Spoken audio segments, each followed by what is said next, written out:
ഈ ഒരു വീഡിയോ കണ്ടപ്പോഴാണ് എനിക്ക് തോന്നിയത്. കാരണം കഴിഞ്ഞ കൊല്ലം തൊട്ട് തുടങ്ങുന്നതാണ് ഇവരുടെ പ്രശ്നങ്ങൾ. ഇതിന് മുന്നേ തന്നെ കോഴിക്കോട് ഇങ്ങനെ ഒരു ഇഷ്യൂ ഉണ്ടായിട്ടുണ്ട്. എന്ന് വെച്ചാൽ തലയടിച്ച് പൊളിച്ചിട്ട് ജാക്ക് ലിവർ വെച്ചിട്ടോ മറ്റോ തലയടിച്ച് പൊളിക്കുന്ന ഒരു വീഡിയോ.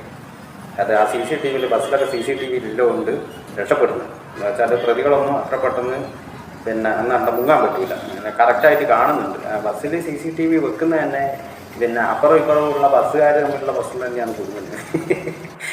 അല്ലാണ്ട് അതിൻ്റെല്ലാം മോഷണമോ മറ്റേ ലൈംഗിക അതിക്രമമൊന്നുമല്ല. അതൊക്കെ വളരെ കുറഞ്ഞിട്ടുണ്ട്.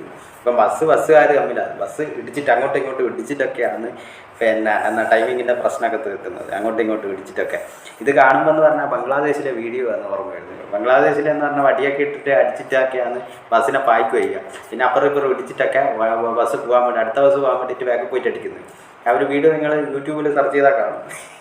അതേപോലെ ആയിന് ഇവിടെയും ഒരു ചെറിയൊരു എന്താ പറയണ്ട ബംഗ്ലാദേശിലെ ഒരവസ്ഥ. പ്രത്യേകിച്ച് കൊച്ചിന്ന് പിന്നെ പറയണ്ടല്ലോ. അവിടെ എന്തെങ്കിലും ഒന്ന് പറഞ്ഞു പോയാൽ പിന്നെ ആനച്ചെണ്ണം പിന്നെ ഇളകലായിരിക്കും.